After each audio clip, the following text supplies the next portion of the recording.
출애굽기 19장 1절로 6절 말씀 교독합니다.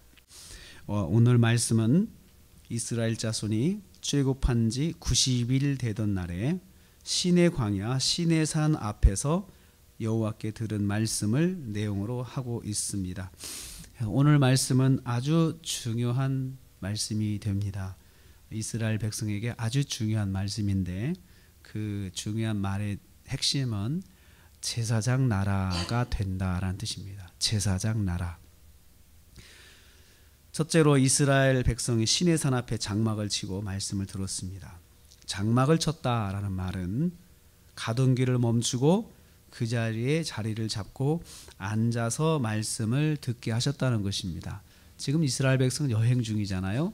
그러니까 여행을 가는 길에 그냥 잠깐 점심시간에 앉아서 말씀을 들은 것이 아니고 자리를 잡고 장막을 딱 치고 텐트를 딱 친다는 건 집을 치는 거잖아요. 집을 짓는 거거든요. 임시로 이제 집을 짓고 쉬면서 앉아서 거기서 말씀을 차분히 듣게 하신 거예요. 그래서 아주 중요한 말씀으로 하신 것이고 백성들은 집중하여서 말씀을 들을 수 있도록 여행을 가서 여행 중에 여행 가방을 들고 말씀을 들으면 마음이 분산하잖아요. 또 어디를 가지, 또 그 다음엔 어떻게 하지 이런 생각을 하잖아요. 그런데 일단 장막을 딱 치면 사람이 안정감을 가지잖아요. 그래서 여행 중에 일단 숙소에 들어가서 짐을 풀어야 여행도 뭔가 보이죠. 가방을 두고 다니면서 잠깐 어디 가면서 한다 그러면 사실 집중이 되지 않고 그 온전하게 뭔가를 이룰 수가 없죠.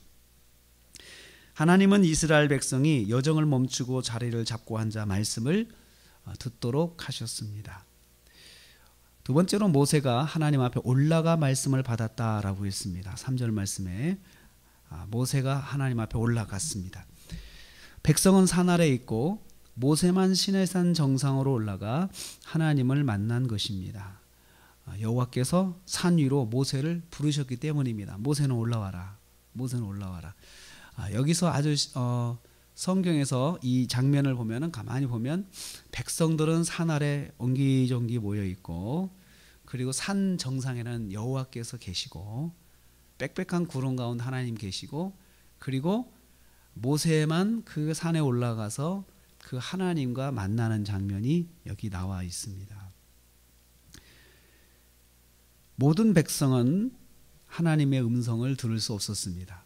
직접 들을 수 없었습니다. 아니 우리가 나중에 읽어보면 직접 들려주십니다. 그런데 백성들이 혼비백산 도저히 감당할 수가 없습니다. 그 하나님의 영광 음성만 들어도 하나님의 영광을 이들이 감당할 수가 없는 거예요.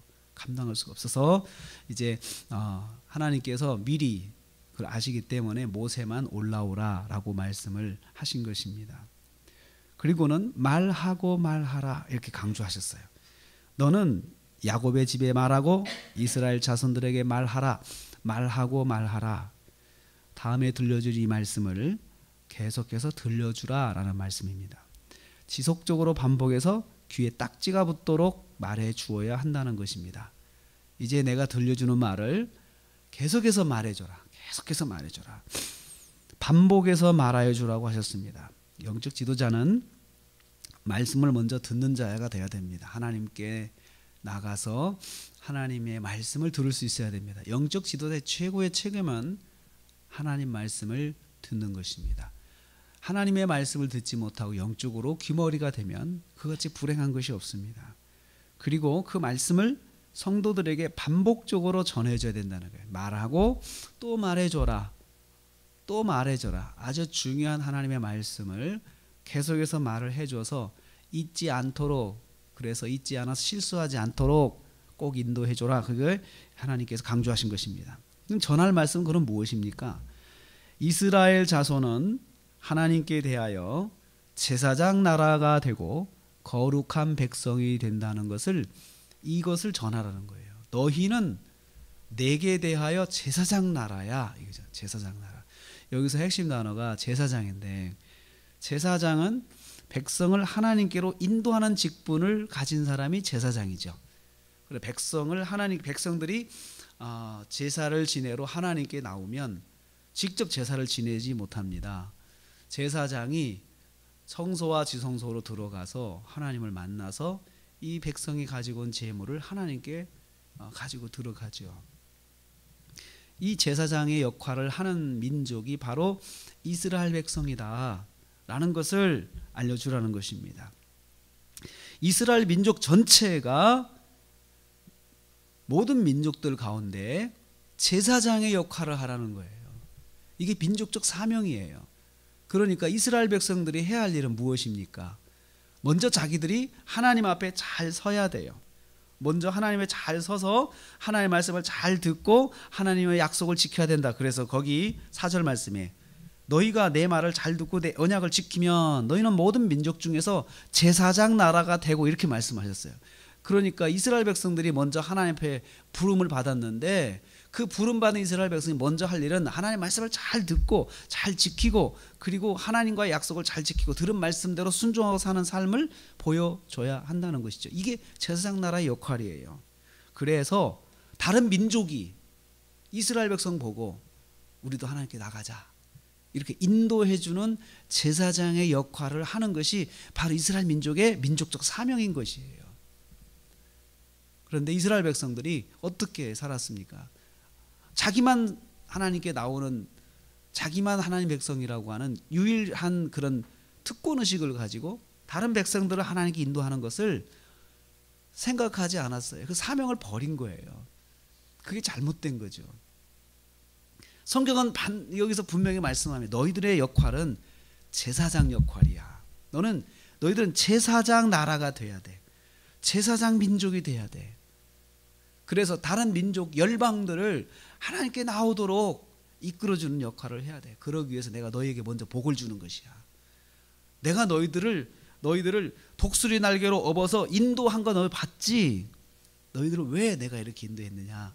너희들을 보면서 다른 민족이 하나님 백성이 되면 저렇게 하나님께 독수리 날개로 업어서 인도하는 것처럼 저런 것을 우리도 경험할 수 있겠구나 라는 것을 너희들이 보여주는 것이야.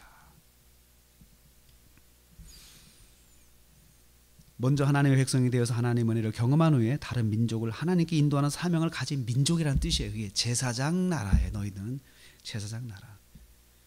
제사장 민족인 이스라엘 민족은 먼저 하나님 말씀을 잘 듣고 하나님의 언약을 잘 지켜야 합니다. 그러면 하나님께서 지켜주시는 하나님의 소유가 되고 하나님 것이 되면 하나님께서 지켜주시잖아요. 그리고 다른 민족과 구별된 복을 받는 거룩한 백성이 되어서 저 사람들을 보니까 내가 하나님 자녀가 되고 싶다 이렇게 하라고 부름받은 민족이라는 것입니다. 제사장 백성은 이스라엘 민족의 사명입니다. 마찬가지로 베드로후서 읽어보면 우리는 이렇게 말씀합니다. 너희는 왕같은 제사장, 거룩한 나라, 하나님의 소유된 백성 이렇게 말하잖아요. 저와 여러분들의 역할이 뭐냐? 나만 구원받고 나만 복받으라고 하나님께서 우리를 구원하신 것이 아니고 우리가 제사장의 역할을 하라는 거예요. 다른 사람이 또 나를 보면서 하나님께 나와서 하나님을 섬기도록 너희가 다리 역할을 해라. 너희들이 중보 역할을 해라. 구원의 중보 역할을 해라. 너희들이 먼저 보여주고 다른 사람이 너희를 통해서 하나님께 나올 수 있도록 그 역할을 하고 살아라. 이것이 우리의 사명인 것입니다. 이게 이스라엘 민족의 사명이고 그리고 바로 영적인 이스라엘은 우리의 사명이 되는 것입니다.